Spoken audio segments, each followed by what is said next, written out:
Quelles sont les nouvelles fonctionnalités fracassantes d'une des meilleures plateformes de trading au monde? Comment vous allez pouvoir découvrir en avant-première toutes les améliorations de PRT V11 qui va bientôt sortir publiquement et quelles sont les fonctionnalités urgentes qui manquent toujours malheureusement. C'est ce qu'on va voir en détail dans cette nouvelle vidéo. Juste avant, cliquez sur le bouton s'abonner pour pouvoir rejoindre les autres traders gagnants abonnés à la chaîne YouTube Bourse Ensemble et pouvoir recevoir les prochaines vidéos. Alors, on est seulement une poignée de traders à avoir accès à la version alpha de Pro Realtime version 11. Pourquoi une alpha? Ça veut dire que elle n'est encore pas du tout publique, elle n'est même pas en bêta et elle a encore pas mal de bugs, pas mal de soucis encore. Donc, on est les premiers à un petit peu essuyer les plâtres et à tester tout ça en avant-première pour vous. Une fois que tous ces derniers bugs seront corrigés, la V11 va pouvoir passer en version bêta. Elle va être communiquée plus publiquement. Il y aura encore peut-être quelques bugs mineurs. Et puis ensuite, une fois que la version, tout sera corrigé et que la version sera encore plus stable, elle pourra passer en version stable, en version standard. Alors il y a beaucoup de nouveautés dans cette V11. C'est un gros lancement pour Pro Realtime. Et donc je ne vais pas pouvoir tout couvrir dans la vidéo. Je vais couvrir les nouvelles fonctionnalités, les améliorations les plus importantes. Pour toutes les autres, il faudra aller sur l'article du blog où je recense toutes les nouveautés là-dessus. Alors voilà à quoi va ressembler la V11 quand vous la lancez la première fois. J'ai été obligé d'enlever une ou deux fenêtres et de recompacter un petit peu tout ça pour que ça passe correctement dans la vidéo. Vous voyez que ce n'est pas mon espace de travail habituel et vous voyez déjà, vous apercevez déjà pas mal de différences au niveau des icônes, au niveau de certains menus, etc. etc. Alors d'abord les espaces de travail. Alors vous voyez que là je suis dans un espace de travail vidéo donc qui est plus petit. Vous retrouvez tous les espaces de travail ici. En cliquant sur modifier, supprimer, vous avez une fenêtre qui apparaît et vous allez pouvoir voir tous vos favoris, ceux que vous avez créés, ceux qui sont prédéfinis aussi. Et vous voyez aussi avec le petit panneau attention ici, vous dire que cet espace de travail va être dans une autre résolution. Donc vous pouvez voir ceux qui sont dans la résolution d'écran que vous avez et ceux qui sont dans d'autres résolutions d'écran. Vous pouvez voir aussi si vous avez plusieurs écrans. Donc vous avez un aperçu très rapide des espaces de travail, beaucoup plus pratique qu'avant. Ensuite, les études graphiques. C'est la petite icône ici en bas à gauche qui est toute nouvelle et qui vous permet de créer différentes études. Alors, vous allez voir, on va créer étude 1 ici. Hop, je vais commencer à faire un tracé d'un support et on va tracer n'importe quoi comme résistance ici. Hop. Voilà, et donc j'ai tracé tout ça dans cette première étude et ensuite je vais créer une autre étude. Hop. Étude 2. Voilà, donc ça a remis tous mes tracés à 0. Alors, on a l'impression qu'ils ont disparu, mais ne vous inquiétez pas, ils n'ont pas disparu. Voilà. Et ensuite, voilà, on va utiliser d'autres éléments graphiques. Et cette fois-ci, c'est dans la deuxième étude. Donc, on voit un petit 2 ici. Donc, ça nous permet quoi? Ça nous permet d'avoir différents tracés sur toujours sur le même instrument. Mais on peut avoir différents objets tracés et faire apparaître une étude ou une autre. On peut avoir aussi ces études qui sont sur plusieurs instruments en même temps et sauvegarder ces études et ensuite les supprimer ou en rajouter d'autres. Donc c'est assez pratique pour pouvoir voir différents éléments sur un même instrument et qui ne se chevauchent pas tous les uns sur les autres. Ensuite, il y a la messagerie. Alors, pour le moment, on ne la voit pas. Elle n'est encore pas complètement développée. Cette messagerie, elle va nous permettre, à travers la communauté, d'avoir un mécanisme de chat, de discussion pour pouvoir discuter sur des titres, pour pouvoir partager des graphiques, partager des indicateurs, partager des screeners, etc. directement à travers un mécanisme de chat qui est interne et propre à Pro Realtime. La fenêtre de configuration des objets a été complètement repensée aussi. Donc, on va revenir sur l'étude 1 avec les supports et les résistances que j'ai tracées.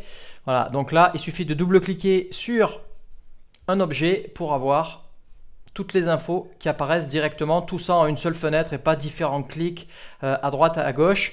Vous allez pouvoir modifier le texte, modifier le point de départ, le point d'arrivée, par exemple là pour un segment ou pour une ligne, changer l'unité de temps aussi sur laquelle le segment ou l'objet est affiché. Donc ça, c'est super pratique aussi. Donc là, j'ai fait un double clic pour accéder à la configuration de l'objet en question. Je referme. Si vous faites juste un simple clic, vous pouvez déplacer directement l'objet. Plus besoin de passer par un clic droit et un menu contextuel déroulant. Tous les objets que vous pouvez tracer dans une même fenêtre, Ils sont tous ici sur la gauche maintenant, c'est plus une seule barre unique pour toutes les fenêtres, c'est une barre par fenêtre. Donc vous pouvez faire un clic droit ici et configurer cette zone pour pouvoir rajouter différents éléments ou en faire disparaître et ça va être propre à chaque fenêtre à chaque fois. Donc si vous faites apparaître une deuxième fenêtre, voilà, vous allez pouvoir de nouveau ou bien retirer ou bien ajouter des éléments de la barre d'outils pour chacune des fenêtres. Les indicateurs maintenant, alors que ce soit les indicateurs prédéfinis ou vos indicateurs maison apparaissent ici sur une ligne horizontale les uns derrière les autres. Donc vous voyez là sur le graphique pour le moment j'ai uniquement les prix, une moyenne mobile simple à 20 unités et une moyenne mobile simple à 200 unités. Vous pouvez cliquer dessus, vous avez un menu déroulant qui apparaît, vous pouvez faire apparaître ou disparaître l'indicateur plutôt que de le supprimer et qu'il soit complètement supprimé du graphique. Là, il suffit juste de les faire cacher ou réapparaître. Vous pouvez le supprimer bien entendu si vous souhaitez toujours. Et ensuite, vous pouvez aller sur configurer de nouveau avec une fenêtre unique avec tous les paramètres de l'indicateur en question. C'est valable aussi bien pour donc, les indicateurs prédéfinis que vos indicateurs maison. Et si vous avez l'habitude de réutiliser un indicateur avec une configuration spécifique, je dis n'importe quoi, par exemple votre moyenne mobile simple à 20 unités, mais vous voulez toujours l'avoir en vert, hop, eh ben, il vous suffit de la sauver. Voilà, et vous appelez ça par exemple Ben MM moyenne mobile simple 20. Hop. Voilà, et donc à chaque fois que vous allez vouloir rajouter un indicateur et le configurer d'une certaine manière, vous avez juste à reprendre cette configuration-là avec tous les paramètres que j'ai spécifiés ici. Donc ça, c'est super pratique pour pouvoir remettre les mêmes paramètres sur différents espaces de travail ou différentes fenêtres. Si vous voulez déplacer toutes les fenêtres d'un coup pour les passer d'un écran à un autre, quoi que ce soit, sur Mac, c'est vous laissez le bouton appuyé commande ou alors sur PC contrôle. Hop. Et là, vous allez déplacer toutes les fenêtres d'un coup plutôt que de toutes les avoir à les déplacer les unes après les autres et de les redimensionner si besoin est. La fenêtre de ticket d'ordre a été repensée aussi. Donc, nouvel ordre d'achat, nouvel ordre de vente. Donc, clic droit, menu déroulant. Et ensuite, vous avez une fenêtre qui est toute simple avec seulement les éléments dont vous avez besoin. Ça fait un petit peu moins brouillon qu'avant et beaucoup plus facile et beaucoup moins de confusion pour placer vos ordres. Si vous voulez configurer des fenêtres aussi directement, vous avez la possibilité de cliquer sur la petite clé à molette ici en haut à gauche et vous voyez donc chaque fenêtre les unes après les autres. Il vous suffit de cliquer sur la fenêtre que vous souhaitez changer, dont vous souhaitez changer la configuration. Et voilà, vous accédez de nouveau à la page de propriété pour pouvoir modifier tous les paramètres de manière simple et rapide. De nouveau, hop, hop, et vous choisissez une autre fenêtre. Voilà, super, super pratique aussi. Une des meilleures améliorations de cette V11 pour moi, elle est toute bête en fait, hein. C'est uniquement les raccourcis clavier, hop, toujours pour gagner du temps. On est dans le menu ici avec toutes les options, on retrouve donc un menu légèrement différent par rapport à ce qu'on avait avant dans la V10, avec différents onglets, avec des sous-onglets, des sous-sous-onglets. Bon là c'est tout à plat dans un menu à gauche avec une barre de recherche, donc ça c'est super pratique. Mais vous avez maintenant les raccourcis objets et vous pouvez définir des raccourcis clavier pour tous les objets que vous réutilisez régulièrement, donc pour basculer rapidement sur la loupe, sur le mode curseur, sur le mode tracé, etc. Donc ça c'est une fonctionnalité qui est super super pratique et ça va vous éviter de jongler sans arrêt d'un menu à l'autre, d'un menu au graphique, menu graphique, etc., etc. Maintenant les listes affichées sous forme de map. Alors ça c'est très visuel, pour moi c'est un petit peu un gadget, mais bon. Donc sur cette icône ici, vous cliquez sur Pro Real Map et vous pouvez afficher des listes sous forme plus visuelle de map. Hop, alors par exemple on va choisir cette map là. Voilà, et donc vous avez la liste ici avec un affichage sous forme de map qui est configuré selon le paramètre que vous choisissez. Donc par exemple le capital converti, le volume, le niveau fixe et ensuite par rapport à la variation. Vous pouvez même un pourcentage de variation, une variation fixe, vous pouvez mettre des seuils, etc. etc. Et donc vous voyez là dans la liste qui est affichée ici avec les valeurs populaires, les 48 plus populaires, vous retrouvez ici l'ensemble des 48 valeurs sous forme d'une map. Donc ça c'est assez visuel. Est-ce que c'est hyper pratique? Je n'en suis pas persuadé. Moi perso, je préfère utiliser les listes comme elles étaient avant. Par contre, ce qui est plus pratique à mon avis pour les listes, c'est de modifier la densité des listes en cliquant sur la molette ici, option, et vous allez avoir donc les listes. Voilà, vous allez pouvoir changer la hauteur des lignes automatique, petit, moyen ou grand. Et donc, hop, avoir des listes plus compactes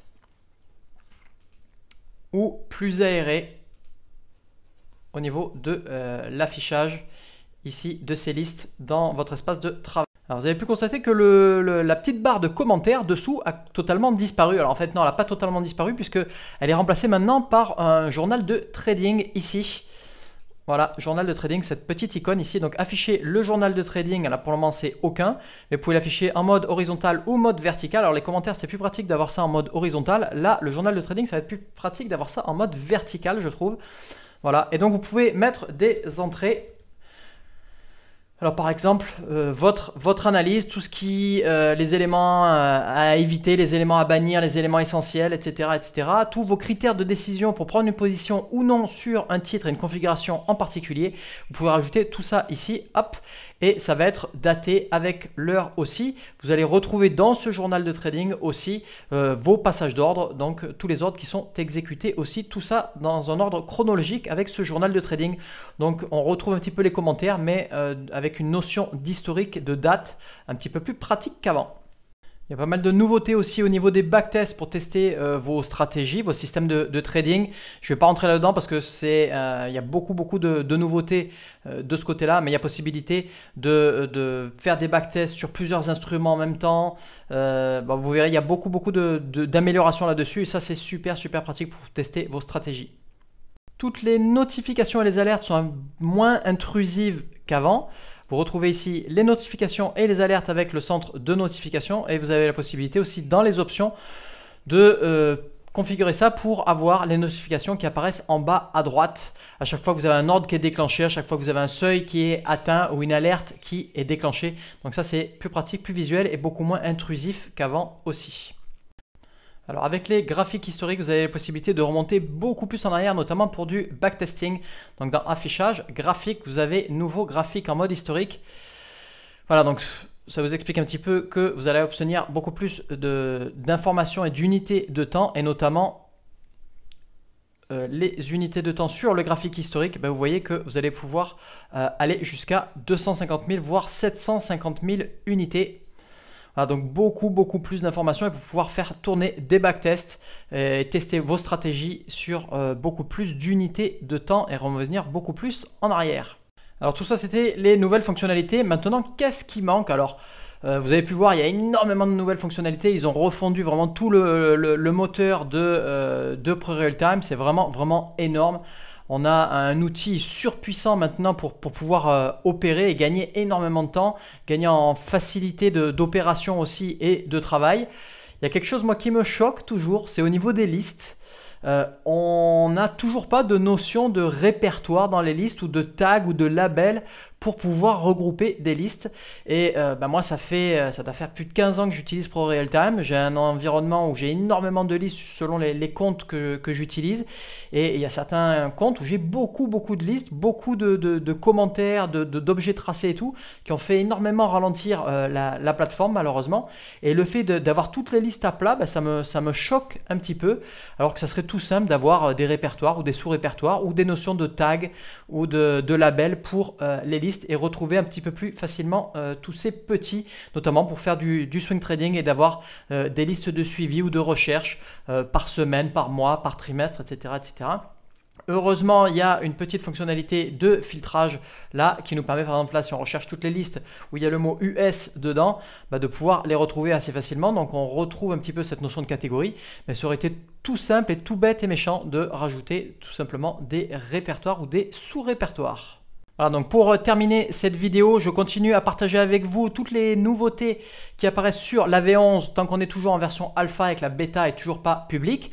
Une fois que la bêta sera publique, je vous préviendrai et vous aurez intérêt à foncer tout de suite pour aller récupérer cette nouvelle mise à jour, cette refonte totale de ProRealTime avec énormément de super fonctionnalités.